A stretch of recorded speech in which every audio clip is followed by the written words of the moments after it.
మిత్రులందరికీ అనేక ఛానల్ వారం వారం సమర్పిస్తున్న శ్రీ సాయి దివ్య కథాలీలకు స్వాగతం. మిత్రులారా, నానాసాహెబ్ చందోర్కర్ బాబా యొక్క గొప్ప భక్తుడు. ఈయన వేదాంతాన్ని బాగా చదువుకున్నాడు. భగవద్గీతను వివిధ వ్యాఖ్యానాలతో చదివి ఉన్నాడు. అందువల్ల అతని పాండిత్యానికి గర్విస్తూ ఉంటాడు. బాబాకి భగవద్గీత విషయాలు కానీ సంస్కృతం కానీ తెలియదు అని అతని అభిప్రాయం. అందుచేత బాబా అతని గర్వ మనసు తలిచారు.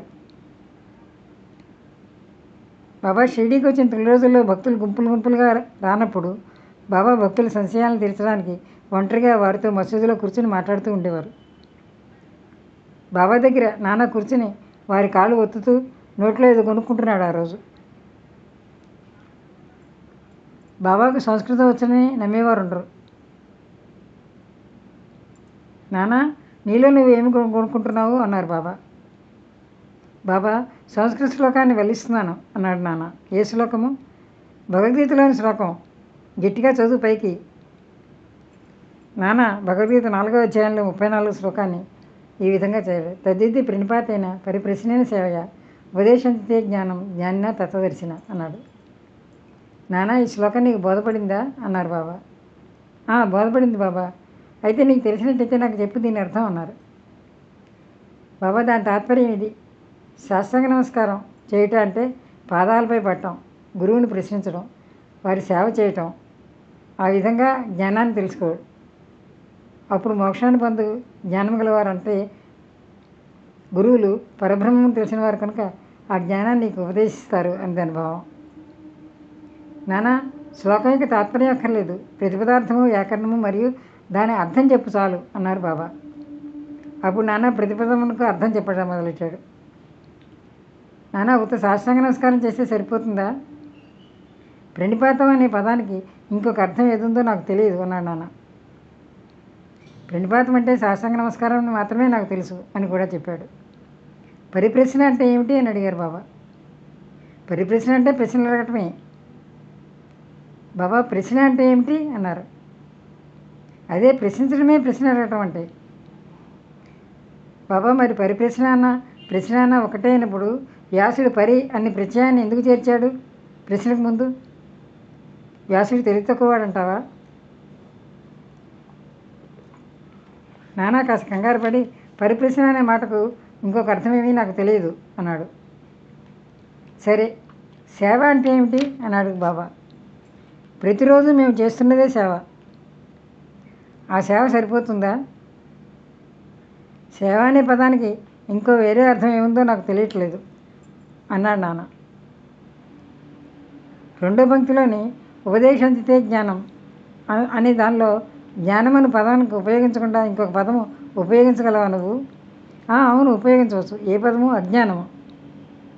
జ్ఞానానికి బదులు అజ్ఞానం ఉపయోగించినట్లయితే శ్లోకంలో అర్థం మారిపోతుందా? శ్లోకంలో అర్థం ఏమైనా ఉంటుందా అన్నారు బాబా. లేదు, శంకర భాష్యం ఆ విధంగా చెప్పట్లేదు. బాబా, వారు చెప్పడంతో పోలిము. అజ్ఞానం అనే పదాన్ని ఉపయోగించినట్ల తగిన అర్థం వచ్చినప్పుడు దాన్నే ఉపయోగించుకోవచ్చు కదా, దాంట్లో ఆక్షేపణ ఏముంది అన్నారు బాబా. అజ్ఞానము అనే పదాన్ని చేర్చి దాని అర్థాన్ని వివరించడం నాకు తెలియదు బాబా అన్నాడు నాన్న. కృష్ణుడు అర్జునుని జ్ఞానులకు తత్వదర్శులకు నమస్కారం చేయమని, ప్రశ్నించమని, సేవ చేయమని ఎందుకు చెప్పాడు? స్వయంగా కృష్ణుడు తత్వదర్శే కదా, ఆయన నిజంగా జ్ఞానమూర్తియే కదా అన్నారు బాబా. అవును, అతడు తత్వదర్శియే. కానీ అర్జున్ని ఇతర జ్ఞానులు ఎలా సేవించమన్నాడో నాకు తోచట్లేదు అన్నాడు నాన్న. నీకు ఇది బోధపడలేదా అని అడిగారు బాబా. నాన్న ఈ మాటలు సిగ్గుపడ్డాడు. అతని గర్వం తగ్గిపోయింది. అప్పుడు బాబా ఇలా చెప్పారు. జ్ఞానుల ముందు సాష్టాంగ నమస్కారం చేస్తే సరిపోదు. మనం సద్గురువుకు సర్వస్వ శరణాగతి చేయాలి. ఊరికే ప్రశ్నించడం చాలదు. దుర్బుద్ధితో కానీ, దొంగ ఎత్తుతో కానీ, వారిని మాయపుచ్చడం కానీ, వారి తప్పులు పట్టడం కానీ, పనికిమాలిన ఆసక్తితో ప్రశ్నలు అడగకూడదు. నిజంగా తెలుసుకుని దానిచే మోక్షాన్ని పొందడం కానీ, ఆధ్యాత్మిక అభివృద్ధి కానీ మాత్రమే ప్రశ్నలు అడగాలి. సేవ అంటే ఇష్టమునితో చేయవచ్చు, లేనితో మానవచ్చు అనే అభిప్రాయంతో చేయడం సేవ కాదు. ఈ శరీరం తనది కాదు, దానికి తాను యజమాని కాదు. శరీరం గురువు గారిది, వారి సేవ కొరకే శరీరం ఉంది అని భావించి సేవ చేయాలి. ఇట్లు చేసినట్లయితే సద్గురు శ్లోకంలో చెప్పినది జ్ఞానం లభిస్తుంది.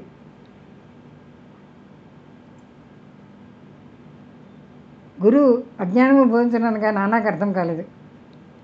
బాబా, అజ్ఞానం ఉపదేశం ఎట్లగును అనగా సాక్షాత్కారం బోధించడం ఎట్లు? అజ్ఞానం నశింపచేయలేదే జ్ఞానం కదా అన్నారు బాబా.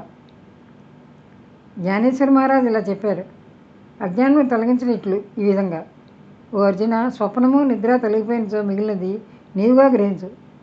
జ్ఞానమనగా అజ్ఞానము నశింపచేయటయే, చీకటిని తరిమిటయే వెలుతురు. ద్వైతము నశింపచేయటమే అద్వైతము.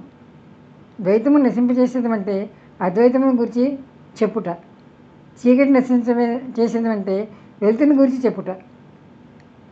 అద్వైతముని పొందవాలంటే ద్వైతాన్ని అనుభవాన్ని మనసులోంచి తీసివేయాలి. అదే అద్వైతమును పొందు జ్ఞానము. ద్వైతములోనే ఉండి అద్వైతమును గురించి మాట్లాడగలవారు ఎవరు? ఎవరైనా అలా చేసినట్లయితే ఆ స్థితిలో వారు దానిదే వారికి ఇది ఎట్లు సాధ్యమవుతుంది, ఎలా తెలుస్తుంది, దాన్ని వారు ఎలా పొందుతారు? శిష్యుడు గురువు వలె జ్ఞానమూర్తియే. వీరిద్దరికీ భేదమేమనగా గ్రహించు తీరు మాత్రమే భేదము.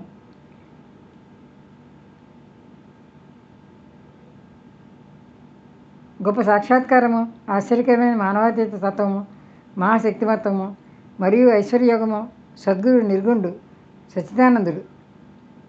వారు మానవాకారమును అవతరించుట జగత్తును మానవాళిని ఉద్ధరించడం మాత్రమే. దానివల్ల వారి అసలైన నిర్గుణ స్వభావము కొంచెం కూడా వికారము చెందదు. వారి సత్యస్వరూపము, దైవిక శక్తి, జ్ఞానము తరగకుండా ఉంటాయి. శిష్యుడు కూడా అటు స్వరూపం గలవాడే. కానీ అనేక జన్మల అజ్ఞానము తానే శుద్ధ చైతన్యము అన్న సంగతిని కప్పివేస్తోంది. నేను సామాన్య నికృష్ట జీవుడు అనుకుంటాడు. గురువు ఈ అజ్ఞానమును మూలంతో సహా తీసివేయాలి, తగిన ఉపదేశం ఇవ్వాలి. లెక్కలేని జన్మల నుంచే సంపాదించే అజ్ఞానమును గురువు నిర్మూలించి ఉపదేశం చేయాలి. ఎన్నో జన్మల నుంచి తాను నికృష్ట జీవుడు అనుకున్న శిష్యుడి గురువు నీవే దైవము, శక్తియుతుడు, ఐశ్వర్యశాలివి అని బోధిస్తాడు. అప్పుడు శిష్యుడు కొంచెం కొంచెంగా తానే దైవమని, శక్తివంతుడని, ఐశ్వర్యశాలి అని గ్రహిస్తాడు. తాను శరీరమని, తానొక జీవి అని లేదా అహంకారమని, దేవుడు లోకము తనకంటే వేరని తెలుసు భ్రమ అనేక జన్మల నుంచి వస్తున్న దోషము. దానిపై ఆధారపడి చేసిన కర్మల నుండి వానికి సంతోషము, విచారము ఈ రెంటి యొక్క విశ్రమము కలుగుతూ ఉంటుంది. ఈ భ్రమను, ఈ దోషమును, ఈ మూల అజ్ఞానమును గురించి అతడు విచారించడం ప్రారంభించాలి.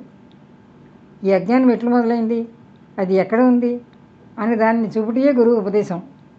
ఈ దిగువ వివరించిన ఈ అజ్ఞాన లక్షణాలు ఇది తెలుసుకో. నేను జీవిని, నేను ప్రాణిని, శరీరమే ఆత్మ, నేను ఈ శరీరాన్ని. భగవంతుడు, ప్రపంచము, జీవుడు వేరువేరు. నేను దేవుణ్ణి కాను. శరీరం ఆత్మ కాదని తెలుసుకునుకుంటుట. దేవుడు, జీవుడు, ప్రపంచము ఒకటే అని తెలియకుండుట. ఇవన్నీ మనిషిని ఆవరించిన అజ్ఞాన లక్షణాలు. ఈ తప్పులన్నీ చూపించడంతో శిష్యుడు దేవుడనగా, ప్రపంచమనగా, శరీరమనగా ఏమిటో తెలుసుకోలేడు. వానిలో వానికి ఎట్టి సంబంధం కలదో, ఒకటి ఇంకొకటి దానికంటే వేరైందా లేక రెండు ఒకటేనా అని గ్రహించలేడు. ఈ సంగతులను బోధించుటకు, వారి అజ్ఞానము నశింపచేయుటకు చెప్పున్నది జ్ఞానమా అజ్ఞానమా? జ్ఞానమూర్తి అయిన జీవునికి జ్ఞానోపదేశం చేయనేలా ఎందుకు? ఉపదేశం అనేది వాని తప్పును వాని చూపి వాని అజ్ఞానమును నశింపచేయడం కొరకే కదా. బాబా ఇంకా ఇలా చెప్పారు, ప్రణిపాతం అనగా శరణాగతి చేయటం. శరణాగతి అంటే తను శరీరము, మన మనసు, ధనము, ఐశ్వర్యము సర్వస్వం సమర్పించట గురువుకు. శ్రీకృష్ణుడు అర్జునుని ఇతర జ్ఞానాలను ఆశ్రయించమని ఎందుకు చెప్పాడు? సద్భక్తుడు సర్వము వాసుదేవమయంగా భావిస్తాడు. భక్తుడు ఏ గురువునైనా శ్రీకృష్ణుడిగానే భావిస్తాడు. గురువు శిష్యుని వాసుదేవుడుగాను, శ్రీకృష్ణుడు ఇద్దరిని తన ప్రాణము, ఆత్మలుగాను భావిస్తాడు. ఇటువంటి భక్తులు, గురువులు కలరని శ్రీకృష్ణుడు తెలిసి నడిచే వారిని గురించి అర్జునుడికి ఈ విధంగా చెప్పాడు. అట్టి వారి గొప్పతనము హెచ్చి అందరికీ తెలియజేయవలనే కృష్ణుడు ఈ విధంగా చెప్పాడు ఈ శ్లోకంలో అని బాబా శ్లోకార్థాన్ని నానాసాహెబ్ చందోర్కర్కు వివరంగా వివరించారు. బాబాకు సంస్కృతం వచ్చని నమ్మేవారు ఉండరు. నానా ఆశ్చర్యపోయాడు.